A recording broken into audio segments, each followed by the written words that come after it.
আসসালামু আলাইকুম। প্রিয় এসএসসি 2026 ভাই ও বোনেরা, আপনারা বলতেছেন ভাই আপনাদের এক্সপার্ট টিম থেকে একটা উপসর্গের ভিডিও দেন। আমরা উপসর্গ নিয়ে অনেক দ্বিধাবোধে বা চিন্তায় আছি, তাই আপনাদের জন্য, আপনাদের কল্যাণের জন্য আমরা এক্সপার্ট টিমের পক্ষ থেকে উপসর্গ নিয়ে একটা ক্লাস নিতেছি। আপনারা ক্লাসটা মনোযোগ সহকারে দেখবেন। এখন দেখা যাক উপসর্গ কাকে বলে। উপসর্গ বলতে আমরা বোঝাই সাধারণত অর্থহীন কিছু শব্দ, যা একটা মূল শব্দের পূর্বে বসে নতুন একটা শব্দ তৈরি করে। আমরা দেখতে পারি যে সকল অর্থহীন শব্দাংশ অন্য কোনো শব্দের পূর্বে বসে নতুন শব্দ তৈরি করে, তখন তাকে উপসর্গ বলা হয়।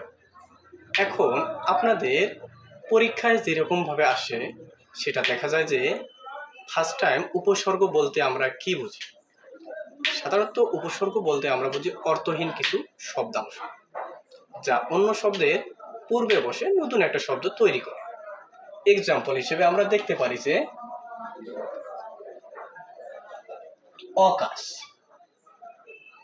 অকাশ, দেখেন এখানে যদি কাশের পূর্বে, এখানে মূল শব্দ হচ্ছে আমার কাশ।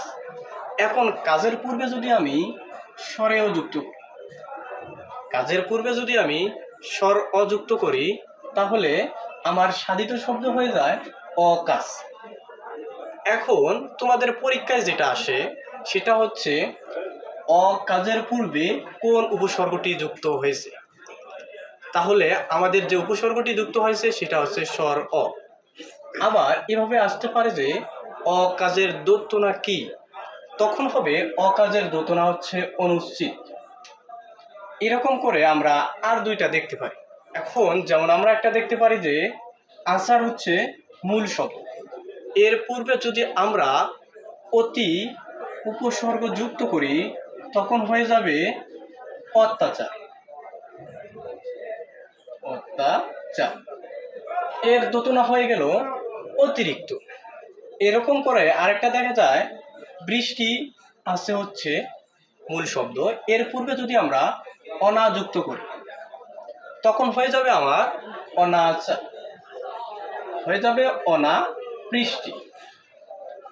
এখন এর দোতনা হলো অভাব।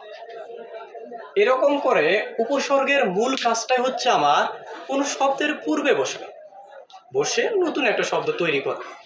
আপনাদের বিগত কয়েক বছরের কোশ্চেনগুলো আমরা অ্যানালাইসিস করে দেখলাম যে এইরকম করে হিউজ পরিমাণে আসে যে আমার মূল কাজ হচ্ছে কাজ, এখানে মূল শব্দ আমার হচ্ছে কাজ, এর পূর্বে যদি আমি অ উপসর্গ যুক্ত করি তখন হয়ে যায় আমার অকাজ। এখানে তোমাদের এমসিকিউ হিসেবে দিয়েছে অকাজ এর পূর্বে কোনটি যুক্ত হয়েছে। ক নম্বরে তোমার থাকে প্রত্যয়, ক নম্বরে তোমাদের থাকে উপসর্গ, গ নম্বরে দিয়েছে অনুসর্গ, ঘ নম্বরে দিয়েছে কোনটি নয়। তাহলে আমাদের রাইট অ্যান্সার হবে কি উপসর্গ। কারণ আমরা দেখলাম কাজ এখানে একটা মূল শব্দ, এর পূর্বে অ স্বর অ একটা হচ্ছে কি অর্থহীন, স্বর অ একটা অর্থহীন শব্দাংশ, এটা যুক্ত হয়ে গেল অকাজ, যা আমার মূল শব্দ কাজে পরিবর্তন করে এখানে আনলো আমার অকাজ, একটা নতুন শব্দ আমাকে তৈরি করে দিল।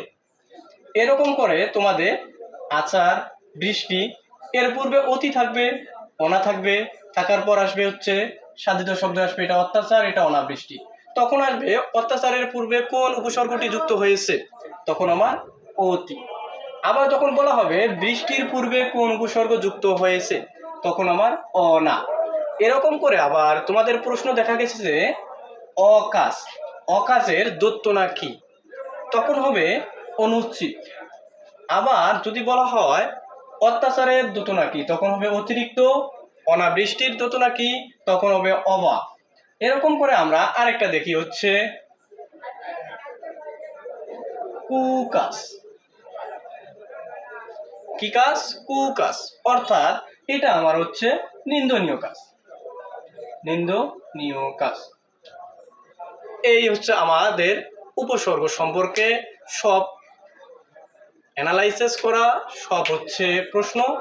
আপনারা যদি এইভাবে প্রতিটা প্রশ্ন বিশ্লেষণ করে বইয়ের টপিক অনুযায়ী যদি আপনারা আমাদের ক্লাসে প্রতিটা বিশ্লেষিত ক্লাসগুলো যদি দেখেন, তাহলে আপনারা উপসর্গের মতো করে অন্যান্য টপিকগুলো আমরা উপসর্গের মতো করে অন্যান্য আপনাদের সামনে ক্লাস উপস্থাপন করব, যেগুলো বিগত কয়েক বছর কোশ্চেন অ্যানালাইসিস করা এবং যেগুলো আমরা ইম্পর্টেন্ট আপনাদেরকে বলে দেব, যা আপনাদের শীঘ্রই পরীক্ষার সামনে 21 তারিখে আপনাদের বাংলা প্রথম এবং বাংলা দ্বিতীয় মনে হয় সম্ভবত 23 তারিখে শীঘ্রই আপনারা ওখানে সঠিক একটা গাইডলাইন পেয়ে আপনারা ওখানে শীঘ্রই 20 থেকে 25টা এমসিকিউ এর মধ্যে আপনারা কমপক্ষে 17 থেকে 18টা এমসিকিউ রাইট করে আসতে পারবেন। যদি আপনারা আমাদের এই উপসর্গের মতো অন্যান্য ভিডিওগুলো ফলো করেন, তাহলে ইনশাল্লাহ দেখা যাক আমাদের এক্সপার্ট টিমের পক্ষ থেকে আপনাদেরকে আরও অনুপ্রাণিত করার জন্য অন্যান্য ক্লাস আপনাদের মাঝে বিলিয়ে দেওয়ার আমরা চেষ্টা করব। এই ভিডিওটি যদি তোমাদের ভালো লাগে, তোমাদের কাজে আসে, তাহলে এখনই লাইক দাও আর এমন স্টাডি টিপস পেতে সাবস্ক্রাইব করো এক্সপার্ট টিম।